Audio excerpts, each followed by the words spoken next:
Dear students, तो introduction to polymers हमारी unit चल रही है और उसमें जो नेक्स्ट टॉपिक है वो है मॉलिक्यूलर मास ऑफ पॉलीमर्स। इसमें कितने टाइप्स के पॉलीमर्स के मॉलिक्यूलर मासेस होते हैं बस हम वही इसमें पढ़ेंगे।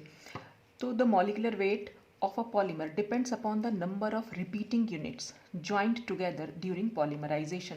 तो पॉलीमराइजेशन के समय कितने मोनोमर यूनिट्स, रिपीटिंग यूनिट्स मतलब जो मोनोमर्स जुड़ के, पॉलीमर्स मैंने आपको बताया था कि मोनोमर यूनिट्स जब आपस में जुड़ती हैं तो एक जाइंट मॉलिक्यूल यानी बड़ा सा मॉलिक्यूल बना लेती हैं, उसको हम पॉलीमर बोलते हैं। तो पॉलीमर का जब मतलब पॉलीमराइजेशन के जब पॉलीमर फॉर्म हो रहा होता है तो उस पे जो मोनोमर यूनिट्स जुड़ती चली जाती हैं बस उन मोनोमर यूनिट्स पर ही डिपेंड करता है पॉलीमर का मॉलिक्यूलर वेट। तो इसका मतलब क्या हुआ, hence molecular weight of a polymer is not fix. तो मॉलिक्यूलर वेट पॉलीमर का फिक्स तो है नहीं and is expressed in terms of an average value, इसलिए हम इसे एक एवरेज वैल्यू की टर्म में एक्सप्रेस करते हैं। तो जब भी हम निकालेंगे मॉलिक्यूलर वेट या मॉलिक्यूलर मास तो वो हम एवरेज वैल्यू ले रहे हैं वहाँ पर। तो हम जो अब डिस्कस करने जा रहे हैं मॉलिक्यूलर वेट्स या मॉलिक्यूलर मास के बारे में वो हमारे हो जाएंगे एवरेज मॉलिक्यूलर मास या एवरेज मॉलिक्यूलर वेट। तो average molecular weights are of 4 types. ये 4 टाइप्स के होते हैं। इसमें सबसे पहले आता है द नंबर एवरेज मॉलिक्यूलर मास, जिसको हम डिनोट करते हैं MN से। तो नंबर एवरेज इस ये क्या चीज़ है, फॉर अ सैंपल, सैंपल यहाँ पर जैसे पॉलीमर का सैंपल हैविंग n पॉलीमर, अगर किसी सैंपल में n पॉलीमर मॉलिक्यूल्स हैं containing n 1 monomer molecules of molar mass m, n2 monomer molecules of molar mass m2 and so on. अब देखिए अगर मान लीजिए कोई n पॉलीमर्स हैं, n पॉलीमर मॉलिक्यूल्स हैं, ठीक है, और एक पॉलीमर कैसे बन रहा है, डिफरेंट डिफरेंट मोनोमर से बन रहा है। तो सपोज ये एक n पॉलीमर मॉलिक्यूल हुए, तो बहुत सारी मोनोमर मॉलिक्यूल्स हम ले रहे हैं। मोनोमर मॉलिक्यूल्स मतलब ये N1 पहला मोनोमर ले लिया, ये दूसरा, फिर ये तीसरा, ये चौथा, इस तरह से जुड़ते चले जा रहे हैं। तो ये सारे मोनोमर आपस में जुड़कर इस पॉलीमर के मॉलिक्यूल को बना ले रहे हैं, ठीक है। अब ये जो मोनोमर मॉलिक्यूल है इनका अपना भी कोई ना कोई मास होगा, ठीक। उसको हम जैसे N1 यानी पहला वाला जो मोनोमर मॉलिक्यूल है उसका मॉलिक्यूलर मास हम M1 मान ले रहे हैं, इसका M2 ले रहे हैं, इसका M3 ले रहे हैं, इसका M4, इस तरह से हम लेते चले जा रहे हैं। यानी नंबर ऑफ मोनोमर मॉलिक्यूल्स ले रहे हैं और साथ ही साथ हम उनके मॉलिक्यूलर मास के बारे में भी बात कर रहे हैं। तो क्या होगा, तब हम नंबर एवरेज मॉलिक्यूलर मास को कैसे एक्सप्रेस कर सकते हैं, तब हम कुछ इस तरह से एक्सप्रेस कर सकते हैं कि जो भी हमने मोनोमर लिया है, जितने भी मोनोमर लिए हैं उन मोनोमर को उनके मॉलिक्यूलर मास से मल्टीप्लाई करना है। जैसे पहले हमने पहला मोनोमर लिया, उसके मॉलिक्यूलर मास से मल्टीप्लाई किया, फिर दूसरा लिया, फिर उसके दूसरे के मॉलिक्यूलर मास से मल्टीप्लाई किया, फिर तीसरा, इस तरह सब लेते चले गए और उन सबको प्लस कर दिया, ठीक। फिर डिवाइड कर दिया total number of monomer molecules हमारे पास कितने हैं। तो N1 plus N2 plus N3, तो कुल मिलाकर हमारे पास कितने मोनोमर मॉलिक्यूल्स हैं। ये जो इक्वेशन दे रही है ये हमें MN का वेट दे दी, मतलब MN दे रही है, यानी कि नंबर एवरेज मॉलिक्यूलर मास दे रही है। तो जिसको हम इस तरह से भी लिख सकते हैं, ये मैंने लगा दिया sigma NI MI divided by sigma NI। Sigma का मतलब होता है जो भी चीज़ें हमने यहाँ, जो दोनों हमने यहाँ पर वैल्यूज़ ली हुई हैं, इन दोनों को आपस में मल्टीप्लाई करना है और सबको हमें प्लस कर देना है। यानी जितने भी मोनोमर मॉलिक्यूल्स हमने लिए हैं उनका मल्टीप्लाई उनके मॉलिक्यूलर मास से करने के बाद सबको हमें प्लस कर देना है और डिवाइड करना है total number of monomer molecules वहाँ पर कितने हैं, तो उनका भी हमें प्लस कर देना है। तो इसको हम कुछ इस तरह से भी दिखा सकते हैं। देखिए अगर हम किसी मोनोमर मॉलिक्यूल को उसके मॉलिक्यूलर मास से मल्टीप्लाई कर देंगे और जितने भी मोनोमर मॉलिक्यूल्स लेंगे तो क्या निकल के आ जाएगा, टोटल वेट निकल के आ जाएगा मॉलिक्यूल्स का, कि कितने जितने भी मोनोमर मॉलिक्यूल्स थे उन सबका टोटल वेट निकल के आ गया और उसको हमने डिवाइड कर दिया टोटल नंबर ऑफ मॉलिक्यूल से। तो ये जो फॉर्मूला बन के आया ये बन के आया MN का। तो इस वाले से हमें नंबर एवरेज मॉलिक्यूलर मास निकाल सकते हैं, मतलब हम कैलकुलेट कर सकते हैं। तो यहाँ पर NI क्या है, is the number of molecules of molecular weight MI, यानी कुल मिलाकर जितने भी हमारे पास मोनोमर मॉलिक्यूल्स हैं और उनका मॉलिक्यूलर वेट क्या है, बस उन सबको हमें मल्टीप्लाई करके सबको हमें प्लस कर देना है और डिवीजन कर देना है उसका टोटल नंबर ऑफ मॉलिक्यूल से। तो ये फॉर्मूला आपको ध्यान रखना है बस, और कुछ भी नहीं। ये बस इतना ध्यान, कभी भी कोई न्यूमेरिकल बेस्ड आ जाए तो उसमें नंबर ऑफ मोनोमर मॉलिक्यूल्स दिए होंगे, उन मोनोमर का अगर मास दिया होगा तो बस आपने इस दोनों को मल्टीप्लाई करना है, जितने भी मोनोमर मॉलिक्यूल्स हैं सबका ये प्लस कर देना है और डिवाइड कर देना है नंबर ऑफ मॉलिक्यूल्स से, तो आपको मिल जाएगा नंबर एवरेज मॉलिक्यूलर मास। तो ये तो था नंबर एवरेज मॉलिक्यूलर मास। दूसरा टाइप है वेट एवरेज मॉलिक्यूलर मास। तो यहाँ पर तो हम मोनोमर मॉलिक्यूल के नंबर की बात कर रहे थे, नंबर से ही डिवाइड कर रहे थे। अब हम बात करेंगे वेट की। जो भी मोनोमर मॉलिक्यूल्स हमने लिए हैं वहाँ पर नंबर की जगह हम वेट से इसको मल्टीप्लाई कर देंगे और फिर डिवीजन भी वेट से करेंगे। देखते हैं कैसे कर रहे हैं। ये है MW से हम इसको डिनोट करते हैं। तो इसमें क्या करते हैं, molecular mass of each monomer molecule is multiply by the weight of that molecule. उसका अपना वेट कितना होगा और उसका मॉलिक्यूलर मास कितना होगा, दोनों को सिर्फ हमें मल्टीप्लाई करना है। तो ये पहला मोनोमर मॉलिक्यूल जिसका कुछ ना कुछ तो वेट होगा, वो वेट ले लिया, और उसका मॉलिक्यूलर मास कितना होगा उससे इसको मल्टीप्लाई किया, फिर दूसरे मोनोमर मॉलिक्यूल का वेट लिया, उसके मॉलिक्यूलर मास से मल्टीप्लाई किया, फिर इन सब का सम ले लिया और डिवाइड कर दिया। अब की बार हम वेट से डिवाइड करेंगे जो उनका अपना वेट है। तो अगर N1, N2, N3 ये हमारे नंबर ऑफ मॉलिक्यूल्स हैं, मोनोमर मॉलिक्यूल्स हैं, जिनके मासेस हमने ले रखे हैं M1, M2, M3। तो हम वेट कैसे निकाल सकते हैं, वेट हम निकालेंगे इनके नंबर को इनके मॉलिक्यूलर मास से अगर हम मल्टीप्लाई कर दें तो हमारे पास वेट निकल के आ जाता है, ठीक है। और तो वेट की जगह हम M1 की जगह हम क्या लिख सकते हैं, N1 M1, M2 की जगह हम क्या लिख सकते हैं, N2 M2, इस तरह से लिख सकते हैं। तो हमने M1 की जगह बस ये वाली वैल्यू यहाँ रख देनी है, M2 की जगह ये वैल्यू यहाँ रख देनी है। तो वेट क्या होता है, अगर हमें मॉलिक्यूल का निकालना है तो उसका नंबर और मल्टीप्लाई बाय मॉलिक्यूलर मास, तो उससे वेट निकल के आता है। तो जब ये वैल्यू हम यहाँ रख देंगे इस इक्वेशन में, तो M1 की जगह हम N1 M1 रखेंगे, और M1 एक बार ऑलरेडी है तो M1 का स्क्वायर हो जाएगा, जैसे यहाँ कर रखा है N1 M1 का स्क्वायर, N2 M2 का स्क्वायर, N3 है, और इस तरह से चलते जाएंगे। सबको हमें प्लस करना है और डिवाइडेड बाय फिर से हमें वेट करना है, और वेट हमारा किसके बराबर था, वही N1 M1 के। तो M1 की जगह हम N1 M1 लिख रहे हैं, N2 M2 इस तरह से लिख दे रहे हैं। तो हमारे पास जो इक्वेशन निकल के आई कुल मिलाकर, ये हमारा सिग्मा करना है Ni और Mi स्क्वायर को। Ni वही है कि टोटल नंबर ऑफ मॉलिक्यूल्स कितने हैं, उनका मॉलिक्यूलर मास कितना है, और मॉलिक्यूलर मास का भी स्क्वायर, और फिर इसको हम मल्टीप्लाई करेंगे इस नंबर से और फिर डिवाइड कर देंगे हम वेट से। और वेट क्या था, वही number of molecules multiply by molecular mass, उन सबको हमें प्लस करना है। तो ये जो फॉर्मूला होगा वो MW का निकल के आ गया, वेट एवरेज मॉलिक्यूलर मास।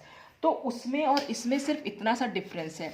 देखिए आपने ध्यान, इसको ना लाइन से याद करना है आपने। सबसे पहले MN याद करना है, फिर MW याद करना है। तो MN में तो आपको पहला ये फॉर्मूला याद करना पड़ेगा। दूसरी बार में क्या हो जाएगा, जो ऊपर वाला है ये तो नीचे पहुंच गया, और ऊपर वाले में हमें सिर्फ स्क्वायर लगा देना। ये MI जो है हर में बढ़ता चला जाएगा, अभी आगे बढ़ेंगे तो उसमें भी ध्यान रखिएगा। तो ये जो पूरी चीज़ है वो तो इसमें नीचे पहुंच गई, और जो यहाँ ऊपर था बस इसका स्क्वायर कर दिया हमने, तो ये निकल के आ जाएगा MW। और जैसा कि आपको इस रिलेशनशिप से मालूम भी पड़ रहा है कि MN और MW में MW जो है वो ऑलवेज ग्रेटर देन MN होता है, ठीक। तो आपके यहाँ तो सिलेबस में यही दोनों एवरेज मॉलिक्यूलर मास हैं, पर बाकी दोनों हैं वो भी मैं बता दे रही हूँ आपको। छोटे छोटे से फॉर्मूला बताऊंगी उसमें। एक होता है Z एवरेज मॉलिक्यूलर मास, जिसको हम MZ से डिनोट करते हैं। तो अब की बार क्या हो जाएगा, अब की बार फिर से यही फॉर्मूला जो हमने ठीक इससे पहले याद किया था, यानी कि MW के लिए इसी फॉर्मूले में बस इसकी क्यूब कर देनी है और इसका स्क्वायर कर देना है। देखिए इसमें इसकी क्यूब कर दी और इसका स्क्वायर कर दिया, तो आप इसको याद कर सकते हैं, Z एवरेज मॉलिक्यूलर मास। फिर एक होता है विस्कोसिटी एवरेज मॉलिक्यूलर मास, इसका फॉर्मूला आपको ध्यान रखना पड़ेगा। MVS का पूरा फॉर्मूला होता है, Ni और Mi वही है, ये नंबर ऑफ मॉलिक्यूल है और ये मॉलिक्यूलर मास है। 1 + A यहाँ पर एक वेरिएबल है जिसकी वैल्यू 0.05 से लेकर 1 के बीच में होती है। तो अगर क्वेश्चन में कभी न्यूमेरिकल्स आते हैं तो न्यूमेरिकल्स में A की वैल्यू ऑलरेडी गिवन होती है, और अगर गिवन ना हो तो हम उसकी 0.5 मान लेते हैं। तो इससे हम viscosity average molecular mass calculate कर सकते हैं। तो ये जो हमने डिफरेंट टाइप के मॉलिक्यूलर मास पढ़े उसका डिटर्मिनेशन करते हैं, उसके लिए हम अलग अलग मेथड्स यूज़ करेंगे, कैसे हम इन मॉलिक्यूलर मास को डिटरमिन कर सकते हैं। तो इसमें जो आज मैं डिस्कस करने जा रही हूँ वो है विस्कोसिटी मेथड। सबसे पहले 4 मेथड्स हैं आपके यहाँ सिलेबस में, तो आज हम पहला मेथड इसमें डिस्कस करेंगे, ठीक। तो वो है हमारा विस्कोसिटी मेथड। तो पहला मेथड विस्कोसिटी। अब सबसे पहले तो हमें ये टर्म पता होनी चाहिए कि विस्कोसिटी का क्या मतलब है। विस्कोसिटी को हिंदी में श्यानता कहते हैं, अगर आपने कभी पढ़ा हो तो। विस्कोसिटी का आप ऐसे भी पता, जैसे पानी होता है और एक शहद, तो पानी और शहद में कोई पूछे कि ज़्यादा विस्कस कौन सा है, तो वो शहद है। क्यों, कैसे कैसे हम पता लगाए? पानी को अगर आप गिराओगे तो पानी इजीली फ्लो कर सकता है, यानी बह सकता है आगे की साइड। लेकिन शहद को अगर आप गिराओगे तो वो बहुत धीरे धीरे मूव करेगा, यानी उसकी बहने की क्षमता जो होगी वो बहुत कम होगी। और यही हम विस्कोसिटी की डेफिनेशन में बताते हैं। विस्कोसिटी को आप बहुत आसान सी भाषा में इतना समझ सकते हैं कि लिक्विड के, किसी भी लिक्विड के फ्लो होने की जो टेंडेंसी होती है उसको रोकती है विस्कोसिटी। मतलब फ्लो होने की जो टेंडेंसी है वो कम हो जाती है अगर विस्कोसिटी ज़्यादा होगी तो आगे बहने की टेंडेंसी, मतलब जैसे पानी और शहद में, शहद ज़्यादा विस्कस है, या शहद की विस्कोसिटी बहुत ज़्यादा है। क्यों? क्योंकि उसमें आगे बहने की टेंडेंसी बहुत कम है। ठीक है, तो विस्कोसिटी, सिंपल सी डेफिनेशन, बस हम ये समझ सकते हैं कि फ्लो होने की टेंडेंसी को लिक्विड की वो रोक देती है। अब विस्कोसिटी मेथड से हम मॉलिक्यूलर वेट कैसे निकालेंगे, तो इसके लिए कुछ फॉर्मूलाज हैं। पहले हमें डिफरेंट डिफरेंट टाइप्स की विस्कोसिटीज़ पढ़नी पड़ेंगी, तो वो डिफरेंट डिफरेंट विस्कोसिटीज़ क्या है वो भी हम अभी पढ़ेंगे। पर विस्कोसिटी को निकालते कैसे हैं, अगर हमें मतलब मेथड क्या है विस्कोसिटी को निकालने का, तो इसके लिए हम जनरली ओस्टवाल्ड विस्कोमीटर यूज़ करते हैं। अगर हो सकता है आप लोगों ने एक्सपेरिमेंट किया हो कभी, लेकिन अगर नहीं भी किया है तो इसमें क्या होगा, जैसे ओस्टवाल्ड साइंटिस्ट है, ओस्टवाल्ड के नाम पर ओस्टवाल्ड विस्कोमीटर होता है, कुछ इस तरीके की शेप का होता है। ये एक यू ट्यूब होती है और यहाँ पर एक छोटा सा बल्ब, दो बल्ब बने हुए होते हैं, एक छोटा बल्ब होता है और एक बड़ा बल्ब होता है।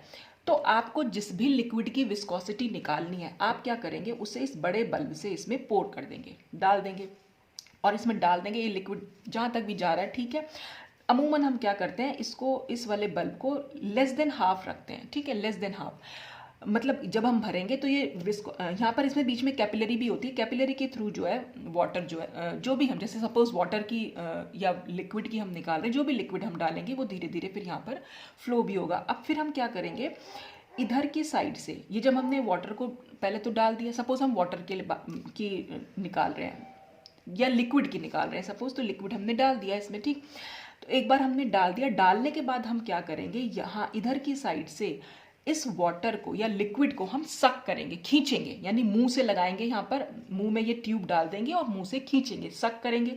सक करने से क्या होगा, क्योंकि यहाँ पर एक कैपिलरी बनी होती है, कैपिलरी के थ्रू वाटर जो है वो ऊपर चलना शुरू हो जाएगा। और इस बल्ब में दो निशान मार्क बने हुए थे, एक यहाँ पर और एक यहाँ। ठीक है, तो इसमें ऊपर की साइड कुछ मार्क्स होंगे और कुछ मार्क्स नीचे की साइड भी होते हैं। तो आपने क्या करना है, सपोज ये हमारा ऊपर तक है, सपोज यहाँ पर ये हमने मार्क बना रखा है। ठीक है, ये ए मार्क हो गया और इसको हम सपोज बी लिख दे रहे हैं। तो आपने क्या करना है, जब आप सक करेंगे तो हमें ये ए मार्क तक इस लिक्विड को लेके आना होता है। ठीक, उसके बाद हम सक करना छोड़ देंगे। तो जैसे ही हम सक करना छोड़ते हैं, ये लिक्विड जो है नीचे की साइड, क्योंकि ग्रेविटेशनल फोर्स लगता है, ग्रेविटी की वजह से वो नीचे की साइड फ्लो होना शुरू हो जाता है। तो हमें क्या करना होता है, इस मार्क ए से मार्क बी तक इस लिक्विड को पहुंचने में कितना टाइम लगा, टाइम हम स्टॉप वॉच की हेल्प से देख सकते हैं। तो टाइम कितना लगा ऊपर से नीचे आने, यानी ए पॉइंट से बी पॉइंट तक पहुंचने में इसे कितना टाइम लग रहा है, उस टाइम को हम नोट कर लेते हैं। ठीक है, उस टाइम को नोट करने के बाद तो वो हमने नोट कर लिया। ऐसे ही हम जनरली दो लिक्विड की यहाँ पर निकालेंगे, जैसे हमने एक वाटर ले लिया और कोई अननोन लिक्विड जिसकी कि हमें विस्कोसिटी निकालनी है। ठीक है, तो पहले हमने वाटर, और ऐसा हम करीब 2-3 बार करते हैं। फिर उसका पूरा फॉर्मूला, पूरा मेथड होता है, मतलब पूरा एक्सपेरिमेंट है ये। तो वो हम पहली बार में करेंगे, फिर हम सेकेंड टाइम ये सारा पानी गिरा के दोबारा से इसमें भरते हैं, फिर दोबारा हम इसको टी निकालते हैं, फिर तीसरी बार फिर हम निकालते हैं, फिर इन तीनों की जो मीन वैल्यू होती है टाइम की वो हम ले लेते हैं, फिर उसको फार्मूला में रखना होता है। तो फार्मूला जो हम इसका यूज़ करते हैं एक्चुअली, कि अगर हम किसी लिक्विड की निकाल रहे हैं तो लिक्विड विस्कोसिटी को हम इस ईटा से शो करते हैं, विस्कोसिटी कोफिशिएंट होता है ईटा। ठीक है, तो ईटा अगर हमने लिया है तो इसका फॉर्मूला जो हम लगाएंगे, अगर लिक्विड के लिए है तो ये एल लिख दिया मैंने, ईटा एल, यानी विस्कोसिटी कोफिशिएंट लिक्विड का हो गया, या विस्कोसिटी लिक्विड की विस्कोसिटी। और यहाँ पर ईटा वाटर ले लिया, फिर डेंसिटी लिक्विड की और डेंसिटी वाटर की मल्टीप्लाई बाय टी लिक्विड का और टी क्या है यहाँ पर, time of flow. Of liquid और ये है time of flow of water. Density of liquid, density of water. ये डेंसिटी निकालने का भी तरीका है, हम इसमें आरडी बॉटल यूज़ करते हैं। आरडी बॉटल एक छोटी सी बॉटल होती है, बस उसमें लिक्विड को एक बार भर के उसका वेट लेना होता है और फिर वाटर को उसमें भर के फिर उसका वेट लेना होता है, फिर उसको फॉर्मूला में पुट करते हैं तो वहाँ से हमें डी की वैल्यू निकल जाती है। तो उतना डिटेल में तो मैं नहीं बता रही हूँ, आपको सिर्फ विस्कोसिटी निकालने का एक बहुत छोटा सा तरीका बता दिया बस मैंने। तो यहाँ से हमें टाइम ऑफ फ्लो, अच्छा यहाँ पर क्या है, हमें वाटर की विस्कोसिटी पहले से ही पता है, 0.0101 पॉइज होती है वाटर की विस्कोसिटी, ठीक है। और यहाँ से टाइम ऑफ फ्लो हम फॉर वाटर हम निकालेंगे, जब हम इसमें वाटर डालेंगे तो ये टाइम ऑफ फ्लो हमें यहाँ से मालूम पड़ जाएगा। लिक्विड का टाइम ऑफ फ्लो भी हम निकाल सकते हैं। आरडी बॉटल की हेल्प से हम डीएल और डीडब्ल्यू भी निकाल सकते हैं। तो जब हमें ये सारी वैल्यूज़ पता होंगी तो हम यहाँ से लिक्विड की डेंसिटी लिक्विड की विस्कोसिटी जो है हम इजीली कैलकुलेट कर सकते हैं। और यहाँ से जो लिक्विड की विस्कोसिटी निकलेगी वो एक्चुअल में निकलती है रिलेटिव विस्कोसिटी। रिलेटिव कैसे, वाटर के रिस्पेक्ट में हम निकाल रहे हैं। दो लिक्विड की जब हम निकालते हैं तो एक लिक्विड के रिस्पेक्ट में दूसरे की, और जिस लिक्विड के रिस्पेक्ट में निकाल रहे हैं उस लिक्विड की हमें पहले से पता होती है। तो जो यहाँ पर विस्कोसिटी निकल के आएगी उसको हम बोल देते हैं रिलेटिव विस्कोसिटी। तो ये विस्कोसिटी निकालने का तरीका हो गया, ठीक। अब ये जो विस्कोसिटी हम निकाल रहे हैं, ये विस्कोसिटी से हम मॉलिक्यूलर वेट कैसे निकालेंगे, बस वही हम इसमें स्टडी करने जा रहे हैं। अच्छा, तो अब विस्कोसिटी के लिए क्या है, it is very convenient method for determining the molecular weight of polymers. तो ये बहुत ही कन्वीनियंट मेथड है पॉलीमर के मॉलिक्यूलर वेट निकालने का। It has been observe that presence of a polymer increases the viscosity of a solvent, increases the viscosity of the solvent. अब ये क्या है, देखिए अगर ये सॉल्वेंट और सोल्यूशन क्या है, सपोज हमारे पास ये हमने एक सॉल्वेंट लिया है, कुछ भी कोई भी सॉल्वेंट हम ले सकते, सॉल्वेंट मीन्स विलायक, हमने कोई भी प्योर सॉल्वेंट ले रखा है, इसमें कुछ नहीं मिला, सिर्फ सॉल्वेंट है, ठीक है। फिर हम क्या करें, इस सॉल्वेंट में अगर थोड़े से पॉलीमर के मॉलिक्यूल्स ऐड कर दें, ये हमने पॉलीमर के मॉलिक्यूल्स ऐड कर दिए, तो ये तो हमारा प्योर सॉल्वेंट था। अब ये क्या बन जाएगा, ये सॉल्यूशन बन जाएगा। ये आपको डिफरेंस पता भी होगा, सॉल्यूशन मीन्स विलियन। तो विलियन कैसे बनता है, जब इसमें विलेय मिल जाता है यानी सॉल्यूट मिल जाता है। तो पॉलीमर के मॉलिक्यूल्स जो हमने मिलाए वो यहाँ पर सॉल्यूट पार्टिकल कहला रहे हैं, और सॉल्वेंट तो था ही, तो सॉल्यूट प्लस सॉल्वेंट इनको मिला के हमारा सोल्यूशन बनता है। तो सॉल्यूट पार्टिकल्स क्या हुए, पॉलीमर के पार्टिकल्स हुए। तो जो ये प्योर सॉल्वेंट था इसकी भी कुछ ना कुछ विस्कोसिटी थी, तो जैसे ही हम इसमें पॉलीमर को ऐड करते हैं, इस सॉल्यूशन की विस्कोसिटी, या हम कह सकते हैं सॉल्वेंट की विस्कोसिटी जो है वो इंक्रीज कर जाती है, बढ़ जाती है। विस्कोसिटी इंक्रीज क्यों कर रही है, इसका रीज़न क्या है, क्योंकि पॉलीमर्स जो होते हैं वो मैक्रो मॉलिक्यूल्स होते हैं, यानी उनका लार्ज साइज होता है। तो जब लार्ज साइज होगा तो वो आगे बढ़ने में धीरे धीरे आगे बढ़ेंगे, बहुत धीरे धीरे आगे बढ़ रहे हैं, यानी उनमें फ्लो होने की टेंडेंसी बहुत कम है। तो जितना लिक्विड आगे फ्लो कम होगा इसका मतलब उसकी विस्कोसिटी उतनी ज़्यादा है। जैसे शहद के केस में होता है, शहद आगे नहीं बढ़ पा रहा, बहुत ईजिली बह नहीं सकता, आगे की साइड फ्लो होने की टेंडेंसी कम है, इसीलिए उसकी विस्कोसिटी बहुत ज़्यादा है। तो जैसे ही प्योर सॉल्वेंट में हम पॉलीमर के मॉलिक्यूल्स ऐड करते हैं तो सॉल्यूशन की विस्कोसिटी इंक्रीज कर जाती है, क्योंकि उनका साइज जो है वो बड़ा होता है, पॉलीमर का जो साइज है मॉलिक्यूल्स का वो बड़ा हो जाता है, ठीक है। अब यहाँ पर क्या है, if eta 0 is the viscosity of a pure solvent. Suppose जो हमने शुरू में सॉल्वेंट लिया था उसकी विस्कोसिटी हमारी ईटा 0 थी, और फिर जब हम इसने पॉलीमर को ऐड कर दिया तो ये पॉलीमर का सोल्यूशन बन गया, तो अब हम इसे पॉलीमर सोल्यूशन बोलेंगे। और पॉलीमर सोल्यूशन की विस्कोसिटी सपोज हमने ईटा मान ली, ठीक है, and eta that of a solution of a given polymer, then eta upon eta 0 is known as relative viscosity of the solution। तो यहाँ पर जो ईटा अपॉन ईटा 0 हम लिखेंगे वो ईटा आर से डिनोट करते हैं, रिलेटिव विस्कोसिटी होगी। रिलेटिव विस्कोसिटी फिर से वही बात हो गई कि हमने प्योर सॉल्वेंट के रिस्पेक्ट में इसकी विस्कोसिटी हम देख रहे हैं, तो इसलिए हम इसको रिलेटिव विस्कोसिटी बोल दे रहे हैं। अब ये रिलेटिव विस्कोसिटी थी, फिर एक और टर्म आती, तो हम इसमें डिफरेंट विस्कोसिटी पढ़ रहे हैं, तो वही मैं आपको शुरू में बता रही थी। तो एक टर्म हो गई हमारी रिलेटिव विस्कोसिटी क्या होती है, फिर दूसरी टर्म आएगी स्पेसिफिक विस्कोसिटी। स्पेसिफिक विस्कोसिटी को ईटा एसपी से हम डिनोट कर रहे हैं। It is the relative increase in viscosity, कि विस्कोसिटी में कितनी इंक्रीज हुई है, एंड इज गिवन बाय, तो इसको हम दे सकते हैं ईटा माइनस ईटा 0 अपॉन ईटा, ये सब फॉर्मूला ऑलरेडी निकले हुए हैं, तो इज इक्वल टू हम इसको ऐसे निकल सकते हैं ईटा अपॉन ईटा 0। इसी इक्वेशन को हम ऐसे भी लिख सकते हैं, क्योंकि n0 से अगर आप 1 को मल्टीप्लाई करेंगे तो n सॉरी ईटा है ये। मैं हो सकता है मैं बीच बीच में से n बोल दूं तो आप समझ जाइएगा कि ये ईटा है, मैं n गलत बोल रही हूँ उसको। तो ये eta minus eta zero upon ईटा जीरो लिख सकते हैं इसको, तो इस इक्वेशन को हम ऐसे भी लिख सकते हैं। और क्योंकि ईटा अपॉन ईटा जीरो हमारा ईटा आर के इक्वल है तो हमने इसे ईटा आर माइनस वन कर दिया। तो ईटा स्पेसिफिक यानी स्पेसिफिक विस्कोसिटी हम ईटा आर माइनस वन से डिनोट कर देते हैं। अब इस वाला जो ईटा स्पेसिफिक था यानी स्पेसिफिक विस्कोसिटी को अगर हम कॉन्सेंट्रेशन, पॉलीमर जो सोल्यूशन हमने लिया है उसकी कॉन्सेंट्रेशन से डिवाइड कर दें तो फिर वो हमारी रिड्यूस्ड विस्कोसिटी बन जाती है। तो the ratio eta SP divided by see that is the relative increase in specific viscosity per unit concentration. ठीक है, कॉन्सेंट्रेशन हमने पर यूनिट रख दी है और मतलब वन समझ लीजिए, पर यूनिट का मतलब पर जो हो गया उसको हमने पर के लिए हम ये साइन लगा देते हैं ना, specific viscosity per unit concentration. ठीक है, of a polymer is known as reduced viscosity. तो ये हम रिड्यूस्ड विस्कोसिटी के लिए यूज कर लेते हैं। तो reduced viscosity depends upon the molecular weight of polymer. Actually जो रिड्यूस्ड विस्कोसिटी होती है ये मॉलिक्यूलर वेट जो पॉलीमर का होता है उस पर डिपेंड करती है।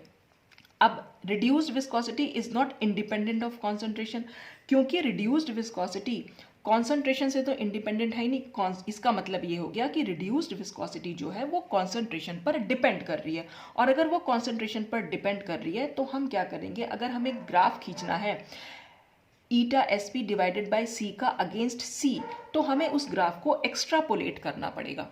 और अगर हम उसे एक्स्ट्रापोलेट करेंगे, जैसे कैसे वो हम अभी आगे देख लेते हैं, तो हमें इंट्रिंसिक विस्कोसिटी की वैल्यू निकलेगी। देखिए कैसे, ये ईटा स्पेसिफिक अपॉन से यानी हमने रिड्यूस्ड विस्कोसिटी ले ली। रिड्यूस्ड विस्कोसिटी का कॉन्सेंट्रेशन के अगेंस्ट हमने एक ग्राफ लिया तो वो हमें एक स्ट्रेट लाइन ग्राफ मिलता है। ठीक है, और स्ट्रेट लाइन ग्राफ मिल रहा है और क्योंकि ये कॉन्सेंट्रेशन पर डिपेंड कर रही है तो हम इसको ना क्या करते हैं, पीछे की साइड एक्स्ट्रापोलेट करने का मतलब होता है कोई भी जो स्ट्रेट लाइन ग्राफ है उसको पीछे की साइड बढ़ा देना। और कहाँ तक बढ़ा देना, कॉन्सेंट्रेशन की, यहाँ पर हमने लिखा है a plot of eta S P upon C against C to zero concentration, जहाँ पर कॉन्सेंट्रेशन जीरो हो जाए। और जीरो कॉन्सेंट्रेशन तो यहाँ पर ये कॉन्सेंट्रेशन यहाँ से यहाँ बढ़ रही है, इससे यहाँ की साइड, तो यहाँ पर तो हमने इनिशियली जो थी वो जीरो ली हुई है। तो इस ग्राफ को हम एक्स्ट्रापोलेट करेंगे जीरो कॉन्सेंट्रेशन तक। तो जो यहाँ पर ये कट करेगा इसको, ये वाली जो वैल्यू होगी इसको हम इंटरसेप्ट बोल देते हैं, जो ये वाली वैल्यू होगी ये इंट्रिंसिक वेलोसिटी को डिनोट करेगी। और ये इंट्रिंसिक वेलोसिटी की हेल्प से ही हम मॉलिक्यूलर वेट निकाल पाते हैं। तो ये जितनी भी विस्कोसिटी हमने पढ़ी एक्चुअल में हमें चाहिए थी ईटा आई, और ईटा आई क्योंकि इन सारी वैल्यूज पर डिपेंड करेगी, क्योंकि ईटा आई निकालने के लिए हमें ईटा स्पेसिफिक डिवाइडेड बाय सी यानी रिड्यूस्ड वेलोसिटी चाहिए। रिड्यूस्ड वेलोसिटी के लिए हमें स्पेसिफिक वेलोसिटी चाहिए और स्पेसिफिक को निकालने के लिए हमें रिलेटिव चाहिए। तो इसलिए हमने ये सारी विस्कोसिटीज के बारे में पढ़ा। तो this extrapolated value is known as intrinsic viscosity. This may be express by, और इसको हम कैसे एक्सप्रेस कर सकते हैं, अगर हम ये ईटा एस पी डिवाइडेड बाई सी, इसमें अगर हम लिमिट लगा दें, और लिमिट हमने क्या लगाई, सी टेंड्स टू जीरो, यानी कॉन्सेंट्रेशन जो है वो जीरो की तरफ जा रही है। देखिए कॉन्सेंट्रेशन इधर की साइड तो बढ़ रही है लेकिन कॉन्सेंट्रेशन इधर की साइड जीरो की तरफ जा रही है। तो हमने ये जो लिमिट लगा दी थी कॉन्सेंट्रेशन टेंड्स टू जीरो, की कॉन्सेंट्रेशन जो है वो धीरे धीरे जीरो होती जा रही है। तो इसीलिए हमें इस ग्राफ को एक्स्ट्रापोलेट भी करना पड़ा, क्योंकि अगर हमें जीरो की तरफ जाना है तो इस ग्राफ को नीचे नीचे की साइड बढ़ाना पड़ेगा। और फिर जो ये वैल्यू मिलेगी यानी ये वाली वैल्यू, इसको हम बोल देते हैं इंट्रिंसिक विस्कोसिटी सॉरी। तो in order to obtain intrinsic viscosity of a polymer, therefore it is necessary to determine a specific viscosity of the solution of the polymer of different concentration in a given solvent. तो अगर हमें ईटा आई की value चाहिए तो हमें ईटा S P निकालना पड़ेगा different concentration वाले पॉलीमर का एक गिवन सॉल्वेंट में। एक गिवन सॉल्वेंट में डिफरेंट कॉन्सेंट्रेशन क्या, पहले हम थोड़ा सा पॉलीमर मिलाएंगे तो कॉन्सेंट्रेशन कुछ और होगी, थोड़ा ज़्यादा कर देंगे तो कॉन्सेंट्रेशन फिर बढ़ जाएगी, थोड़ा सा और बढ़ा देंगे पॉलीमर तो कॉन्सेंट्रेशन और बढ़ जाएगा। तो डिफरेंट कॉन्सेंट्रेशन पर हम उसकी स्पेसिफिक विस्कोसिटी निकालते चले जाते हैं। तो जब हमारे पास स्पेसिफिक विस्कोसिटी होगी तो फिर हम ये ग्राफ की हेल्प से ईटा आई की वैल्यू भी निकाल सकते हैं। तो the intrinsic viscosity of a polymer is related to its molecular weight m by the following relationship. तो अब इंट्रिंसिक विस्कोसिटी और मॉलिक्यूलर वेट में जो ये रिलेशनशिप है इस रिलेशनशिप की हेल्प से हम यहाँ पर मॉलिक्यूलर वेट निकाल सकते हैं। ये क्या है, ईटा आई इज इक्वल टू के एम ए, जहाँ पर के और ए जो वो कांस्टेंट्स होते हैं। किसी पर्टिकुलर पॉलीमर का किसी पर्टिकुलर सॉल्वेंट में जब हम सोल्यूशन बनाते हैं तो उसके के और ए कांस्टेंट होते हैं, वो ऑलरेडी नोन होते हैं, ठीक है। और इस इक्वेशन को हम बोल देते हैं मार्क-हॉविंग इक्वेशन, ठीक। तो इस इक्वेशन की हेल्प से, क्योंकि हमें के पता है, ए पता है और ईटा आई हमने यहाँ से निकाल लिया है, तो हम इजीली मॉलिक्यूलर वेट निकाल सकते हैं। तो इस तरह से हम मॉलिक्यूलर वेट विस्कोसिटी मेथड की हेल्प से निकाल सकते हैं। अच्छा, दूसरी चीज़ अब क्या है, अगर हमें निकालना है इसमें एक्सक्यूज मी, अगर हमें निकालनी है के और ए की वैल्यू, तब हम कैसे निकालेंगे? उसके लिए हम क्या करते हैं, इस इक्वेशन का लॉग ले लेते हैं। तो हमने यहाँ पर लॉग ले लिया। लॉग ले लेंगे तो लॉग तो आपको ऑब्वियसली बात है कि लेना आता होगा, हमने ये 10th क्लास में पढ़ाई है। यहाँ पर लॉग लगाया और यहाँ पर लॉग लगाया, इन दोनों का मल्टीप्लिकेशन है, तो लॉग के प्लस लॉग एम की पावर ए, और जो चीज़ पावर में होती है वो हम ऐसे आगे लॉग के लिख सकते हैं। तो इस तरह से ये हमारे पास जो इक्वेशन बनी, एक्चुअल में ये एक स्ट्रेट लाइन इक्वेशन, आप लोगों ने स्ट्रेट लाइन इक्वेशन पढ़ी होगी 10th क्लास में, y is equal to m x plus c. इसमें हम क्या करते थे, y और x के बीच में एक ग्राफ खींचा और वो एक स्ट्रेट लाइन हमें मिलती थी। और स्ट्रेट लाइन पर अगर हम क्या करेंगे, यहाँ पर एम एक्स प्लस सी है और इस स्ट्रेट लाइन सपोज यहाँ पर है, तो ये वाली जो वैल्यू थी वो c को डिनोट करती है, यानी जो इंटरसेप्ट, c को हम इंटरसेप्ट बोल देते हैं। इंटरसेप्ट जो भी एक्सिस पर जिस भी एक्सिस पर ये ग्राफ कट कर देगा उसको, तो वो ग्राफ जहाँ भी कट करता है वो पॉइंट हमारा, मतलब उस वैल्यू को हम इंटरसेप्ट बोल देते हैं। तो ये यहाँ पर ये कट कर रहा है, मान लीजिए ये ग्राफ था ऐसे कट कर रहा है, तो ये वाली जो वैल्यू होगी, ये वाली, ये इंटरसेप्ट कहला देती है, ठीक है। अच्छा, तो ये हो गई हमारी इंटरसेप्ट की वैल्यू, तो यहाँ से हम इंटरसेप्ट की वैल्यू निकाल सकते हैं। और m हमारा हो जाता है स्लोप, ठीक है। स्लोप कैसे, स्लोप हम यहाँ पर परपेंडिकुलर डाल देते हैं, ये tan थीटा होता है और tan theta is equal to हो जाता है हमारा स्लोप, और इसकी वैल्यू होती है m के बराबर। तो यहाँ से अगर हम इसको इससे मैच करें तो ये y इज इक्वल, तो यहाँ पर y क्या हो जाएगा, यहाँ पर y हो गया हमारा ये लॉग ईटा आई जो हमने ले रखा है, ठीक है। और x क्या हो गया हमारा, log m। अगर हमें मॉलिक्यूलर वेट पहले से पता है तब हम k और a की वैल्यू निकाल सकते हैं, ये चीज़ ध्यान रखिएगा, क्योंकि यहाँ पर अगर हमें दो वैल्यू पता है तभी हम k और a की वैल्यू निकाल सकते हैं। तो अगर हमें मॉलिक्यूलर वेट पता है, मॉलिक्यूलर वेट पता लगाने के लिए हम और मेथड्स यूज़ करेंगे, मतलब विस्कोसिटी वाला मेथड यूज़ नहीं कर रहे हैं, फिर हम और भी जो हम अभी आगे डिस्कस करेंगे, ऑस्मोमेट्री है, लाइट स्कैटरिंग मेथड है, वहाँ से हम मॉलिक्यूलर वेट निकाल सकते हैं। तो उनकी हेल्प से हम k और a की वैल्यू निकाल पाएंगे। तो हम यहाँ पर जो नया ग्राफ हम जो खींच रहे हैं वो हमने खींचा लॉग ईटा आई के बीच में और लॉग m के बीच में। तो जो ये वाली वैल्यू है ये लॉग k के बराबर, यानी जो इंटरसेप्ट की वैल्यू है वो लॉग k की वैल्यू देगी। देखिए इसको अगर हम करें तो y is equal to m x plus c, ठीक है। तो ये हो गया हमारा m, ये हो गया x और ये हो गया c। तो लॉग k इंटरसेप्ट की वैल्यू देगा और फिर इसी पर अगर हम परपेंडिकुलर डाल देंगे इस ग्राफ पर, तो tan थीटा की वैल्यू हम यहाँ से निकाल सकते हैं। तो हमें यहाँ पर a की वैल्यू जो है यहाँ से मिल जाएगी।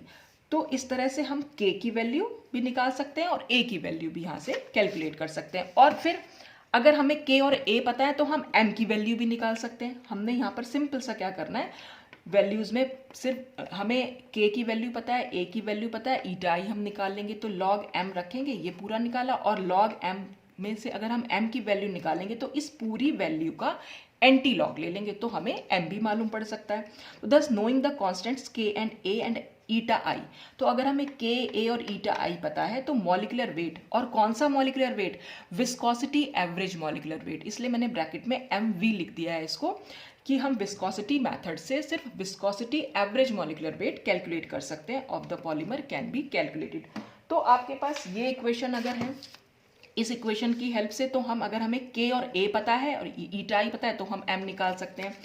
और अगर हमें m की वैल्यू पता है, ईटा i की वैल्यू पता है, तो हम k और a की वैल्यू निकाल सकते हैं। और इसी वाली इक्वेशन से हम log m या m की वैल्यू भी, मतलब मॉलिकुलर वेट भी, अगर हमें k और a ऑलरेडी नोन है तो चाहे तो आप पहले इक्वेशन ये यूज़ कर सकते हैं और चाहे आप ये यूज़ कर सकते हैं, तो दोनों से आप मॉलिकुलर वेट यहाँ पर इजीली कैलकुलेट कर सकते हैं। तो ये पूरा था विस्कोसिटी मेथड के बारे में कि हम कैसे मॉलिकुलर वेट को डिटरमिन करेंगे। तो जैसा कि मैंने आपको बताया कि हम इसमें 4 मेथड पढ़ने जा रहे हैं, तो आज हमने इसमें सिर्फ पहला मेथड पढ़ा, विस्कोसिटी मेथड।